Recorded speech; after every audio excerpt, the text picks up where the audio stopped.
साथियों नमस्कार। लखनऊ में सहारा शहर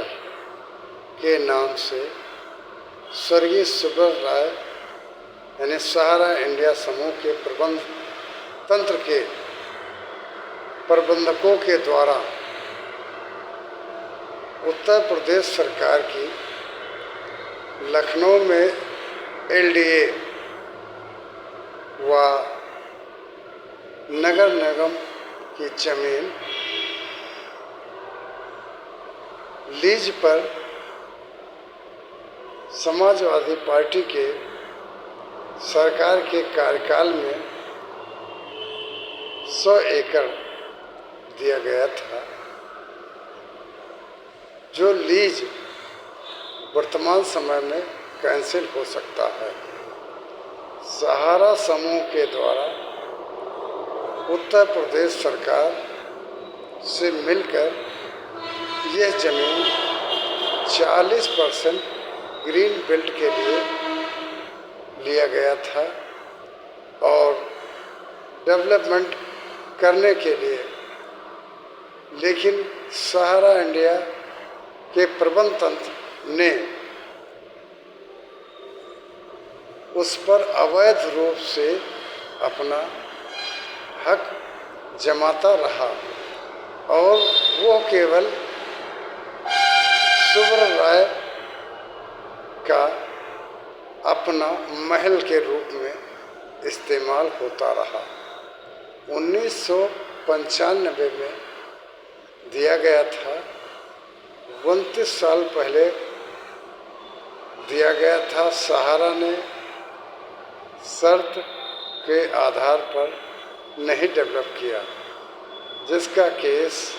सिविल कोर्ट में चल रहा है। 1997 में नगर निगम ने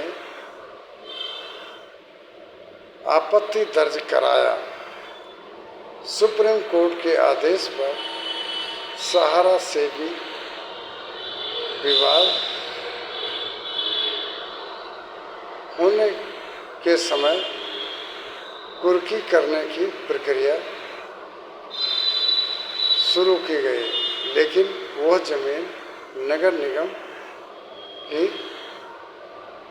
थी। सहारा ने बहुत हेरा फेरी करके इस पर गवर्नमेंट यानी उत्तर प्रदेश सरकारों को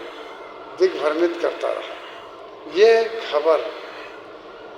दैनिक भास्कर की रिपोर्ट में प्रकाशित हुई है, जिस पर सहारा इंडिया समूह ने पूरे हिंदुस्तान में सहारा शहर को अपनी ज़मीन बताया और इस ज़मीन को दिखा करके यहाँ पर पूरे हिंदुस्तान के अपने कार्यकर्ताओं को ला करके दिखाते रहे, जिससे सहारा इंडिया प्रबंध तंत्र यानी सहारा इंडिया ग्रुप के प्रबंध तंत्र ने कार्यकर्ताओं को और जमाकर्ताओं को गुमराह करते हुए सहारा शहर की ज़मीन के नाम से भी ना जाने कितना निवेशकों से धन निवेश कराया, लोगों को भरोसा दिलाया कि इतनी बड़ी ज़मीन लखनऊ के अंदर होते हुए इतने बड़े बड़े राजनेता, इतने बड़े बड़े प्रधानमंत्री, इतने बड़े बड़े मंत्री, देश विदेश की ताकतें सहारा शहर मेरी ही ज़मीन पर कार्यक्रम होता है, जो अपनी इतनी बड़ी संपत्ति है। आज तक किसी कंपनी के पास इतनी बड़ी संपत्ति नहीं है। साथियों, मेरा केवल भारत सरकार और उत्तर प्रदेश सरकार से यही अनुरोध है कि सहारा ग्रुप के प्रबंधकों को गिरफ्तार कर उनकी चल अचल संपत्तियों को कुर्क कर और निवेशकों का भुगतान कराएं, क्योंकि सहारा इंडिया का मैनेजमेंट हमेशा झूठ बोलता आया है और देश के बड़े बड़े प्रभावशाली अधिकारी, नेता, मंत्री, यहाँ तक कि विदेश की भी अच्छी ऊंची ऊंची शख्सियत को साथ रखने की कोशिश करके दिखाया कि सहारा इंडिया समूह के अंतर्गत जो भी निवेश किया जा रहा है तरह तरह की स्कीमों में, इसके लिए हमारी राज्य की सरकारें और हमारी भारत की सरकारें जो नियम कानून देती हैं उसके अंतर्गत हम लोग कार्य करते हैं। साथियों, आज धीरे धीरे परत दर परत सहारा इंडिया समूह की कलाई खुलती जा रही, लेकिन साथियों सरकार की थोड़ी शिथिलता ज़रूर रहती है, क्योंकि सहारा इंडिया समूह के प्रबंध तंत्र ने अपना इतना बड़ा जाल फैलाकर पूरे राष्ट्र में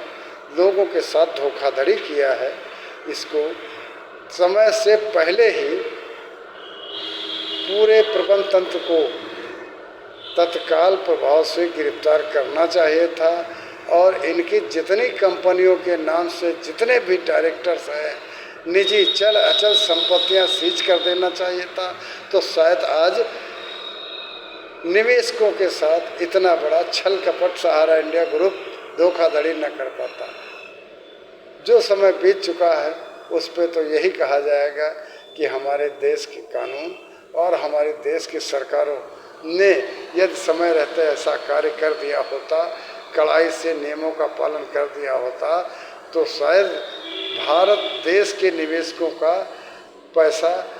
इस तरह से धोखाधड़ी करके और यह मौज मस्ती कर रहे होते। वर्तमान समय में स्वर्गीय सुब्रत राय तो है नहीं, लेकिन उप प्रबंधक डिप्टी डायरेक्टर ओपी श्रीवास्तव ये 1978 से आज तक के सहारा इंडिया ग्रुप के सेकंड मैन द्वितीय स्तर के डायरेक्टर रहे हैं। इनके ऊपर तत्कालिक कार्रवाई की जाए। वर्तमान समय पूर्व के समय में जितने भी लोग सहारा मैनेजमेंट में रहे हैं, यहाँ तक कि मंडल प्रमुख, zonal chief, director, deputy director, सपना राय, सीमांतो राय, सुशांतो राय, जेबी राय, जितने भी इनके पारिवारिक सदस्य इस सहारा ग्रुप में मैनेजमेंट में रहे हैं, सबकी चल अचल संपत्तियों को तत्काल सरकार जब्त करे और कुर्की करके गरीब, पीड़ित, शोषित पूरे देश के निवेशक साथियों को और कार्यकर्ताओं को उनका जो मेहनत का पैसा रोक रखा कंपनी ने, इनको तत्काल भुगतान कराएं, मैं ब्याज के भुगतान कराएं। धन्यवाद।